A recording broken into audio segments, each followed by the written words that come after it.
Hora de analizar los temas del día en la mesa ancha. Señores, un buen día. Muy buenos Hola, días. buenos No días. tan buenos como los de Sebas en el Giro de Italia, pero buenos.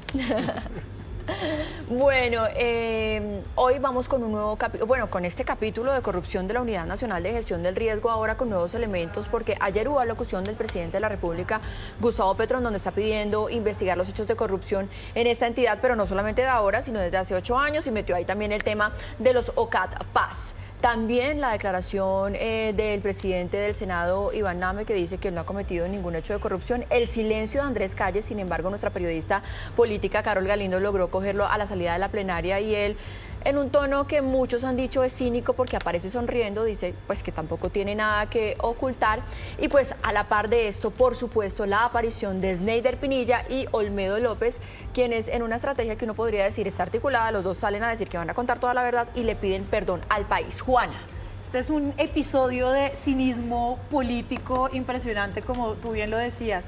Me llamó mucho la atención que Olmedo sale a pedir perdón. Pedir perdón es que está aceptando su culpabilidad, pero pedir perdón no me parece suficiente. Necesitamos saber dónde está la plata, qué hizo con la plata, y necesitamos además que haya una reparación económica.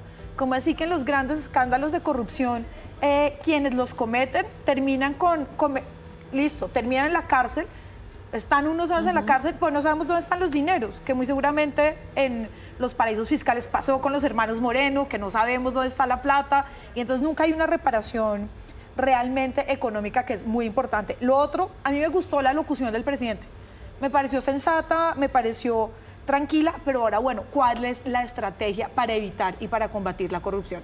Para mí, si no hay una reforma... Pero Juana, nos faltó también como aceptar un poquito de responsabilidad política, es que estamos hablando de funcionarios de su gobierno, pero, aunque él no haya dado la orden. Yo creo que... También hay que hacer una autocrítica. Es que a mí me pareció muy sensato y creo que de cierta manera reconoce que hay corrupción en su gobierno y creo que es un... Díganme, ¿cuál otro presidente ha dicho y ha salido a aceptar? O sea, tenemos años de corrupción. Odebrecht, nunca había santos diciendo como, o sea, estamos cooptados por la corrupción. Duque nunca diciendo estamos cooptados por la corrupción con Pierre García en el DPS. Ninguno lo hace. Ahora por lo menos tenemos una aceptación de que existe la corrupción. Ahora, tenemos una necesidad urgente y es cómo combatir esto. Necesitamos reformar profundamente el sistema político, una reforma política que responsabilice a los partidos que le dan el aval directamente a estos políticos que terminan involucrados en casos de corrupción. Necesitamos financiación pública de las campañas políticas, que es también donde se concentra, y focalizar la lucha anticorrupción en los sectores que se concentra como infraestructura. Si no, estamos haciendo puro bli, bla, bli, bli, bli, bli. Aquí hay que tener en cuenta un elemento clave que no se puede despreciar, y es que, a diferencia de otros escándalos de corrupción, de acuerdo a las denuncias del señor Sneider, este es un delito que está en ejecución. Estamos viendo el delito en tiempo real. ¿Por qué lo digo? Porque el señor Sneider dice que se pagaron coimas para aceitar unas reformas en el Congreso de la República, y esas reformas están en pleno trámite. O sea que si es verdad lo que dice el señor Sneider, el delito está en plena ejecución, y ahí yo pongo en duda y estoy un poco en desacuerdo con lo que plantea Juana. Si es que el compromiso anticorrupción del gobierno es tan claro, lo mínimo que uno esperaría es, bueno, si estos dichos, que se investigue, pero es que si estos dichos de Sneider son ciertos, lo primero que tenemos que hacer es prevenir que el delito de corrupción que según él se está ejecutando hoy, o mañana, o cuando debata la Cámara de Representantes y el Senado, pues deje de cometerse, deje de ejecutarse. Hay que prevenir entonces la ejecución del delito, y el gobierno está diciendo exactamente lo contrario, desestimando este lado de las denuncias, tomando, por cierto, solamente una parte, una fracción de la denuncia, que es la del robo. Ya dieron, por cierto, que sus funcionarios robaron, pero están diciendo, no, la otra parte es que con el robo se financió unos pagos en el Congreso. Eso sí no es cierto, lo desestimamos y adelante con las reformas. Entonces, si el compromiso fuera tan sólido, estaríamos hablando de buscar cómo prevenir el tema. Y tampoco pues, la estrategia es que miremos con el retrovisor, ¿no? La estrategia de siempre de todos los gobiernos. Los problemas son de gobiernos pasados, es esencialmente lo que nos dijo el presidente ayer. Pues sí, el problema de corrupción es un problema que inunda a toda la clase política, pero concretamente este gobierno tiene una responsabilidad, y de esas es que tiene que encargarse prioritariamente. Sí. Pues yo creo que hay dos planos del análisis, uno el plano político y otro el plano estrictamente penal. Empiezo por este. En el plano penal usted puede, como se dice coloquialmente, decir hasta misa, pero tiene que llevar las pruebas. O sea, tanto Olmedo López como Neider Pinilla tienen que probar que le entregaron 3.000 millones de pesos al presidente del Senado. Y hay una presunción de inocencia, ellos son los que tienen que probar eso, y que entregaron 1.000 millones, y que entregaron plata a los 15 congresistas que ellos señalaron, y no se puede sembrar un manto de duda así como así, de que yo entregué plata, y entonces paremos del Congreso. No, el que señala que cometió el delito es el que tiene que probarlo, y entonces ya uno ve que la estrategia en la Fiscalía es de que no tengo suficientes pruebas, que es que hay indicios, que yo no tengo el video de cuando entregó la plata, porque es que, digamos, es que estamos hablando de algo muy serio, que el presidente del Congreso reciba 3.000 millones de pesos, pues usted tiene que probarlo a través de un mecanismo verificable. Y el presidente dice, yo no he recibido nada, y el que tiene que probar, digamos, en este caso es el que dice que sí.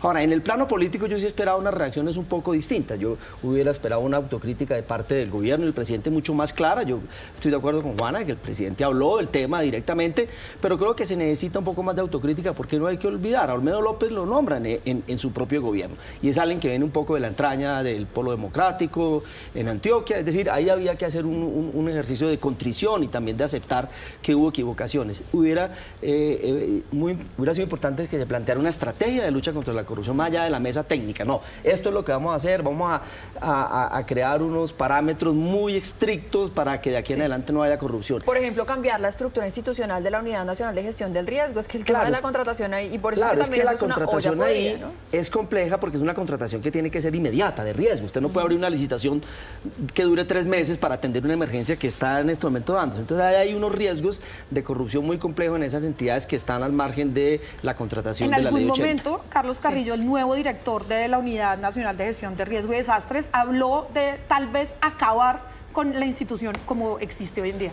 Y lo último es que me parece... podríamos llegar allá, porque con esto se escándalo. Me parece muy complicado que se pare la agenda legislativa, porque eso no tiene nada que ver. Digamos, que sigan las investigaciones, pero el debate en el Congreso no se pueden esconder seguir. Las consecuencias políticas detrás de una presunción de inocencia. Hay consecuencias políticas y hay consecuencias jurídicas. El Congreso de la República no, nadie sería está hablando, algo yo no creo que nadie está hablando de parar. De comprar congresistas, es que también sí hay que hacer ese debate político. Hay unos proyectos de ley concretos que tienen denuncias concretas. No todo el trámite legislativo, no toda la acción del Congreso. Eso me parece mala fe de la oposición. Vale, pero Bueno, regresamos con la mesa ancha y vamos a hablar ahora de todo lo que está pasando con la salud para los profesores en el país después de que el 1 de mayo cambiara el modelo. Aquí el director de la Fiduprovisora en ese momento nos dijo que no iba a cambiar nada, que iban a garantizar el servicio para todo el mundo, que iban a continuar sus tratamientos, y la verdad es que lo que hemos recibido es una avalancha de llamadas, de quejas, de reclamos de la gente diciéndonos, por favor ayúdenme, me cancelaron mi cirugía, no me están entregando mis medicamentos, no me han dado ninguna autorización, nadie me contesta, la plataforma no funciona.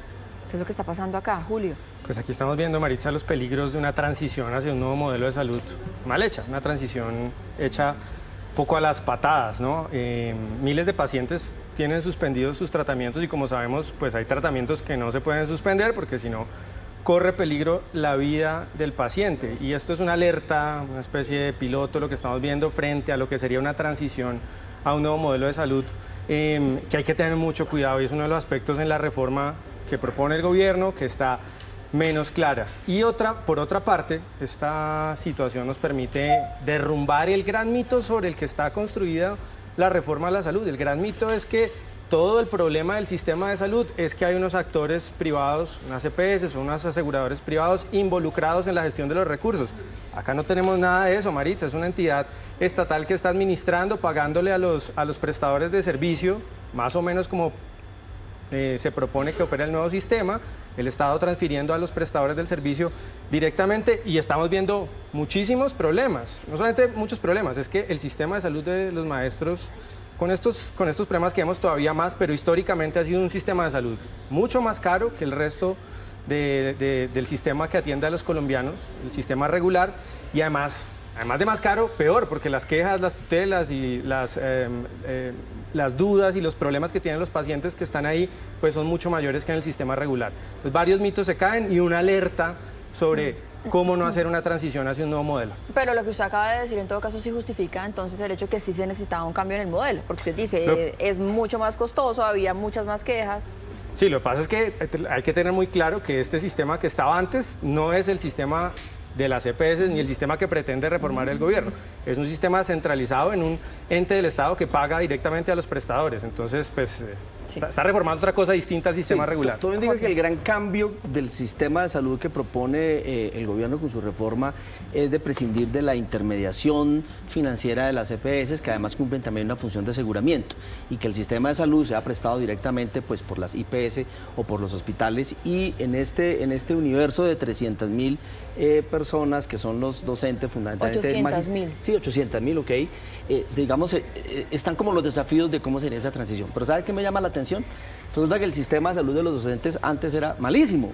Sí, citas demoradas, costoso, como dice Julio, y a nadie le importaba. Eso no era, digamos, noticia nacional. Y ahora todo el mundo preocupado por la salud de los docentes, Julio. Entonces ahora, pues, resulta que ahora es noticia nacional lo que antes no lo era. Yo creo que hay una instrumentación política también del tema. Pero ¿sabe por qué, Jorge Iván? Porque era malísimo, como lo dice usted, como lo dice Julio César, pero es que empeoró. En vez de mejorar, empeoró. Marisa, pero nos dimos nadie un le lago preocupaba institucional, eliminando unos intermediarios. Claro, no. Claro antes que los sí, lo que profesores pasa eran los revoltosos, los que hacían paro, los que adoctrinaban a los niños, y nadie se ocupaba de su sistema de salud. Ahora todo el mundo Yo no está creo que solidarizado Claro, con los pero es porque profesores. el mismo gobierno nacional puso el tema sobre la mesa porque le dio por cambiar el modelo y eso no está funcionando. Me Y lo que estamos preocupa- viendo es que personas que tenían cirugías programadas llaman a la IPS y le dicen, no, qué pena, es que ya no es con nosotros, Me nosotros ya no estamos preocupa contratados, que no no le se contestan habla nada. de la corrupción en ese sistema que fue denunciado el año pasado, ¿no? Esto no es porque un día alguien se levanta y dice, vamos a cambiar todo porque amanecí con ganitas, no. Porque otro de los sistemas permeados por la corrupción de la que llevamos hablando toda esta semana es este sistema de salud de los profesores. También no podemos negar que en Colombia en las últimas décadas hemos vivido algo que se llama el paseo de la muerte. El paseo de la muerte que nos ha tocado a muchos pacientes del sistema de los profesores y también del otro sistema contributivo, que las EPS, y por eso se habla también de la importancia de esta reforma a la salud, que además ahora entraron las EPS también a jugar y a ser parte. Entonces, no olvidemos que la relación entre corrupción, salud, prevención es totalmente necesaria y que no solamente debería importarnos hoy la salud de los maestros, la salud del sector público, sino siempre, igual que, miren, yo personalmente llevo recibiendo años quejas de usuarios a los que no operan, a los que no les hacen el tratamiento, personas que han perdido un ojo, personas que sus cánceres han avanzado y no han sido operados a tiempo, porque en todos los sistemas la salud y el paseo de la muerte ha sido una historia en este país tristísima y que esto es lo que debemos cambiar, evitar ese paseo de la muerte tan dramático que han vivido muchas familias y pacientes. Bueno, miren, la realidad es que hoy hay cientos de pacientes a los que sí les estaban por lo menos garantizando su atención y les acaban de cortar la atención.